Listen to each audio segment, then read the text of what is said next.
Oh. I'm thinking we might try to set this photograph up, and then definitely gonna wait a few minutes. We'll do a little bit of just as the sun is rising, so we get some nice burning sky colors, and then we'll wait a little bit longer to see if we can get any more.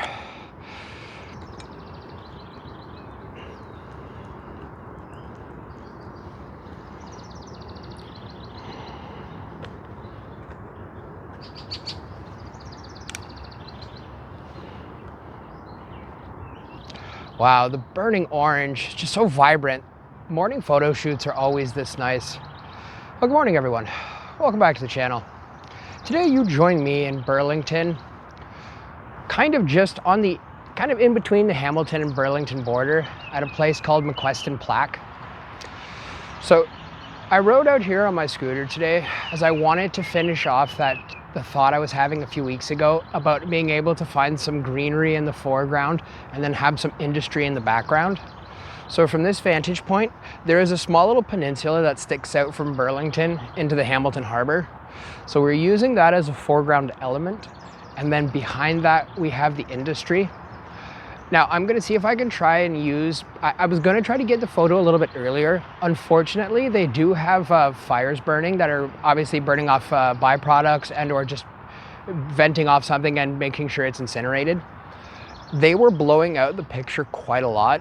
So I've waited right now. The sun has just officially rose, and right in front of me right here, there is a small little hill as well. So it probably took an additional 4 or 5 minutes after official sunrise for it to start peering over the mountain. So for the past few moments, I've been taking pictures every few seconds as the light is changing. This idea, I've been kind of walking around for probably 10 minutes or so, just being able to find the perfect area where I can get a few of the smokestacks as well as a few of the bright orange flames. And then of course, just the peninsula in the foreground, kind of tying it all together. Oh, we also have the rowing team going across as well. So unfortunately, we're gonna have quite a few ripples I'm gonna have to deal with. Oh well, might have to use a filter.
I think this might actually be a little bit of a better composition.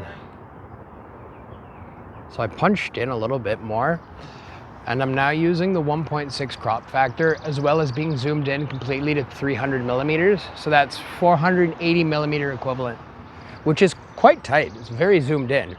Now, unfortunately, I'm having to throw away a few of the megapixels, but just to kind of help get rid of all of the rowers in the foreground and just kind of help smooth out some of the water, as there is a small little inlet over there where you can see the waves are kind of starting to counteract against each other and are almost starting to smooth that out. So I'll just give it a few more seconds while the sun is just bathing everything now perfectly in light.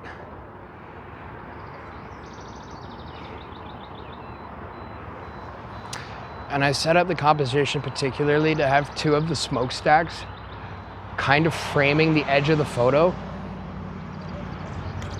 Now, I am a little bit worried that the sky will blow out from this. So I'm just gonna drop it down to 1 full stop underexposed.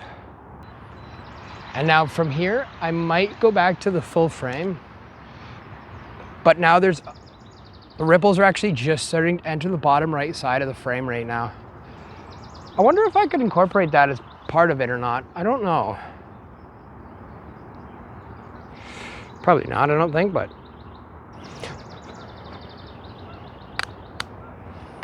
I'm gonna put on the circular polarizer first. All right, so I put on a circular polarizer. I'm also gonna slap on the 3-stop ND filter.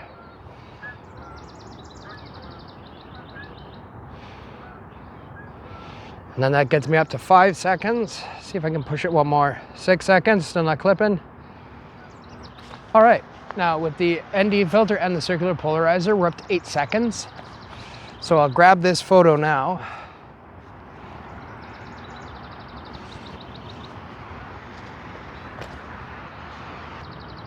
All right, perfect.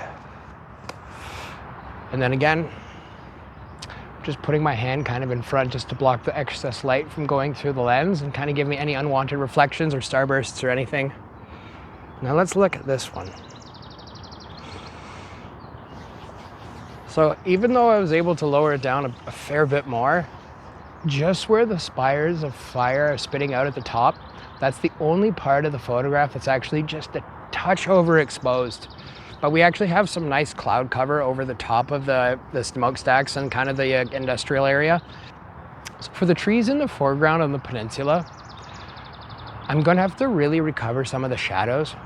So what I might do is I might just bracket the photo where I'll kind of expose for the treed area where it's a lot darker and dimmer, and then expose for the clouds.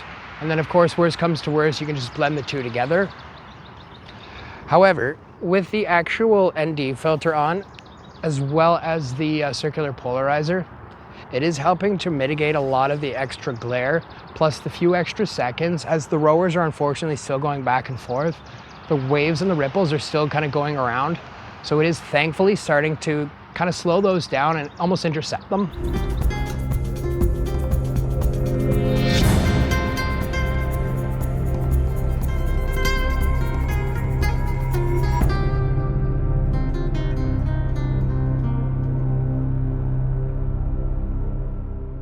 But the sunlight is getting exceptionally bright right now. I'm probably gonna have to move that so you guys can actually see me.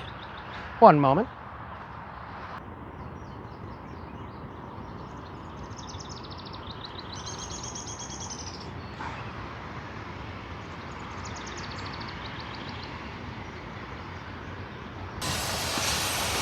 Well, train is going across the tracks right in front of us, so it is making an absolute ruckus right now.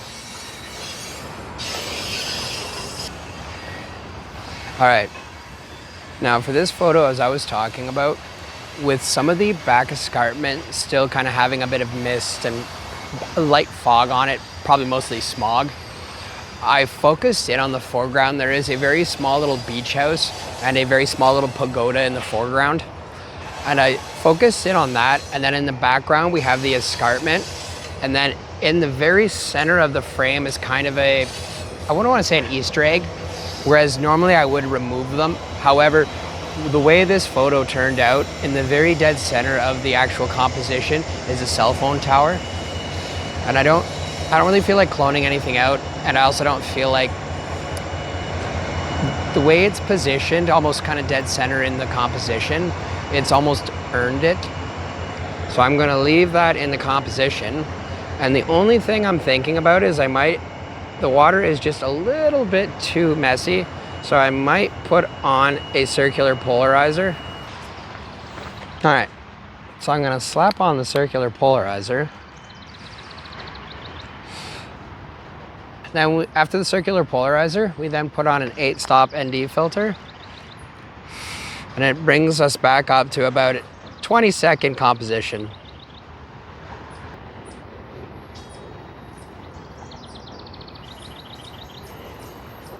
And then of course, 10-second countdown timer as we are at full extension, so there is just a little bit of vibrations. Perfect, the train is slowing down, so it's at least being a little bit quieter. So with this one, we are at f45, 20 seconds, ISO 100.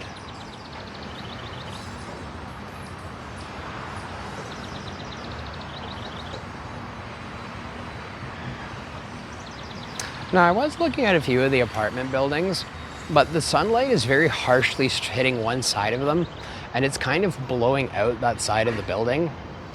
and there's really no way to bracket around it as it's so far away. It's probably maybe good 3 or 4, maybe even 5 kilometers from where I am, in a straight line across the bay is where I'm aiming at. So now let's see how this one looks.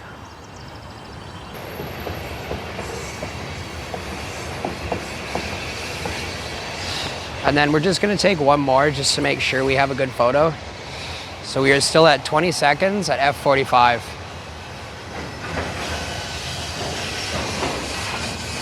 Oh, train speeding up again. I wonder if it can even come across in my mic or not.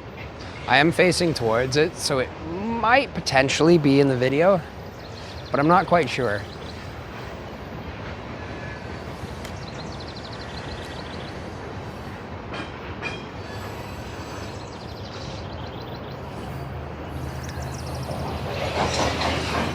There are a lot of things that you see in this image, particularly as there are 2 lights. I'm assuming there must be some type of a sports venue of some kind that has very high lights. So you can kind of see those on the right-hand side of the composition. And the hole in the trees that I'm shooting through, I had to punch into the 1.6 or it would have brought in some greenery from around the perimeter of it. So punching into 1.6, it does soften up the image a little tiny bit. It's not as tack sharp.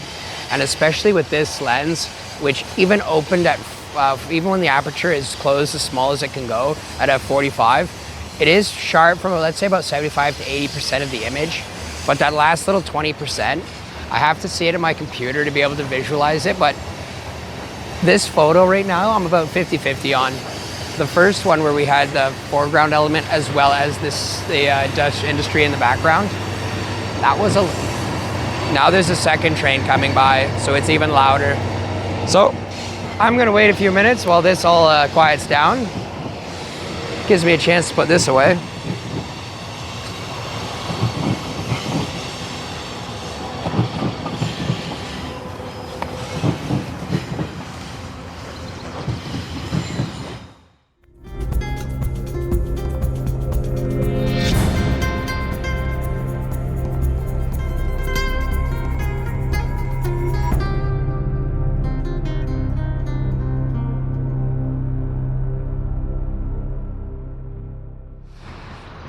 The video that I shot earlier today is now gone.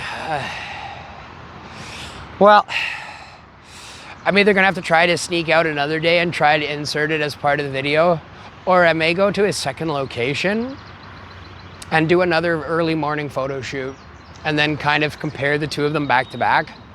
Whereas this one was being a little bit more landscape, and the next one I may pick a subject and then try to paint with light around it. Actually sounds like a really good idea. Well, it's starting to get a little bit late and I have a job to get to.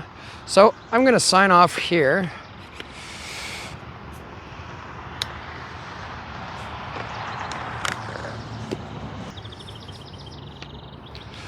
Fortunately, most other days are not as cool as this morning was. Such a great ride in.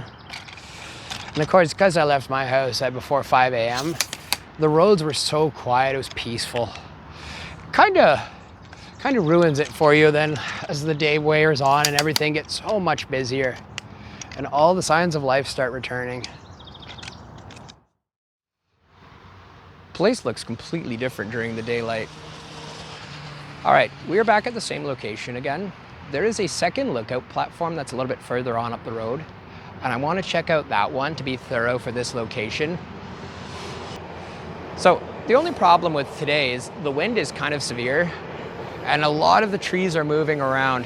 So I'm not sure if we'll be able to find any other compositions, but I did want to stop at this lookout and then continue on to the second lookout and kind of check that one out during the daytime. And depending how it looks, we may see if we can stop for a photograph.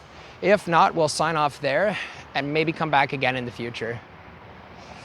Probably for another morning shoot. I think that the early morning light, that kind of orange, soft reddish hue, I think it really lends itself to this area.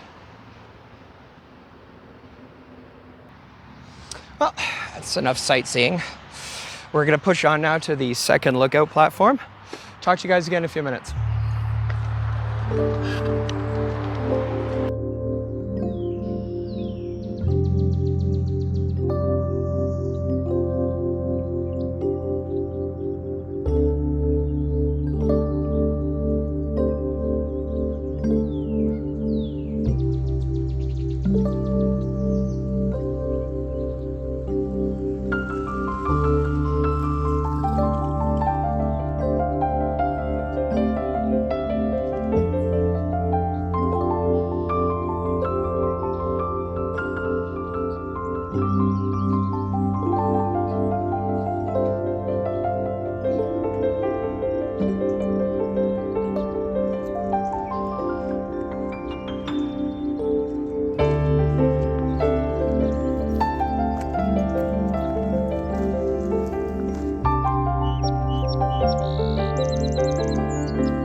Oh, there's a train already going across the tracks. Good thing we didn't try to hop across them. Well, if you enjoyed the video today, like, comment, subscribe down below. Let me know what you thought of the compositions if you so wish, and I'll talk to you guys again in the next one. Have a good one.